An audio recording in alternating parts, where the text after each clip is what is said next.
are still continuing to work through the community. I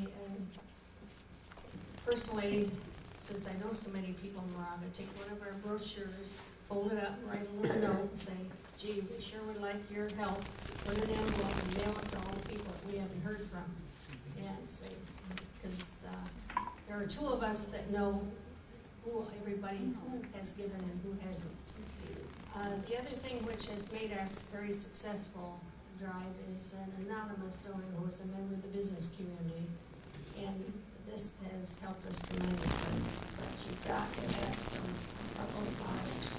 three large donors to make it work, and got to get the word out. You'd be amazed, even though we sent out this mailing, even though I wrote a letter to the editor. We've had things, we took out an advertisement in the Contra Costa Sun. How many people have never heard of it? Somehow the word doesn't get through. So you've got to keep hammering and hammering that this is what you're doing, who is doing it, why you're doing it, and how you're doing it, and when you're doing it right now. How, the how, why, where, when, and what. And I think we'll just answer some questions if you have it from here. One of the things that we found is that there are matching funds. When somebody wants to give somebody, give some money, if they're retired from a corporation or working for a corporation that has matching funds, we qualify for that. And so some of our money has come through that. It's a way of telling somebody you can double the amount you're giving to your organization by asking your company to match it. We learned a little bit about this when we built the band shell in Moraga. We had a program there where we had people sign up for buy a board for the band shell. And if anybody has been to our summer concert series there that are gonna start next month, every Thursday night for 10 weeks, you should come and have an outdoor picnic and a very nice night with a concert.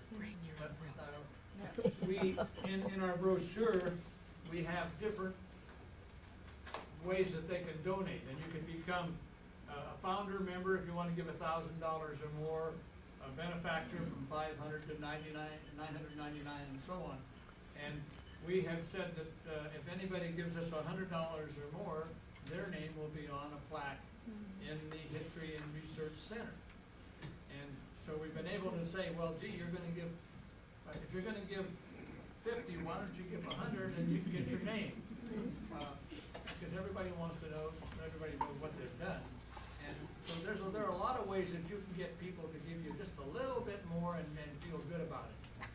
But the matching funds, for instance, the other day I was in one of the banks in Moraga, and I noticed that they had a brochure on their monthly newsletter that says, we help our community, and they're talking about building something in Modesto. I said, hey, do you have a foundation of some sort? He said, well, yes, we do. I said, well, can I have some information? How would I approach them?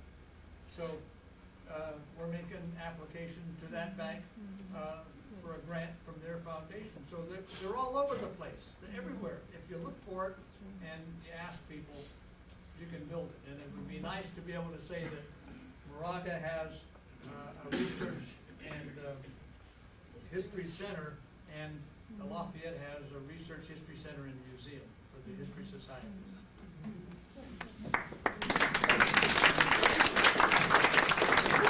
Any questions? Yes. How big is your history center? 800 square feet. It's the only area that we have available. We're not going to own it. The town owns the library building.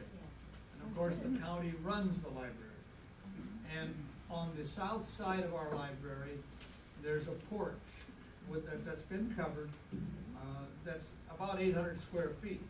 And that's why we're able to get by for $150,000, because we don't have to change any of the structure. We're just enclosing the porch area. And of course, it'll be hermetically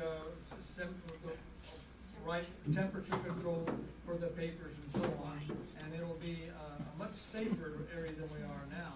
But we think it'll give us enough room as a history and research center so that the school children that are studying California history and Moraga history will have a place to go.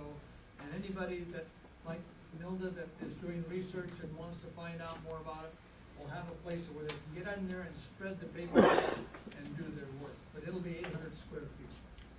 I think Alice has a question. Yeah, I have a question to Margaret. To whom would I make the check if I wanted to donate some money? Moraga Historical Society. Thank you. We are, charitable organization, 501c3. And you got any more of those brochures? Oh, I Right got a here. bunch of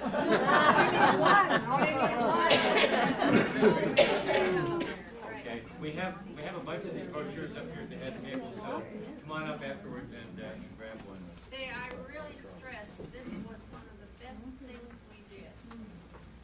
We shrinked the cost, and oh God, we haven't spent that much money, but it really is striking, and anybody who's received it is just very good. Did we use that brochure?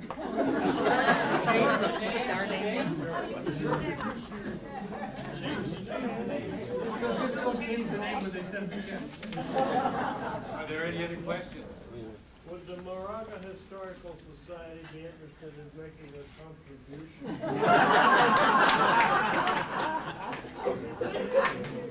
Yeah, boy, tell me those. Thank you, Ray. Anything else? Keith, if anyone wants a pansy, they're welcome to take them home. Thank you, Richard. Well, Deanne and Margaret, I'd like to thank you very much for a most interesting and informative story. And I know I speak for everybody here this evening when I tell you we really appreciate you sharing your experience with us. And I'm sure that we're going to put your information to good use. And not only that, I'll warn you right now, we're probably going to be calling on you for more help as we move along. And I'd like to turn the meeting back over to our President, Bill Summerlin. Thank you very much.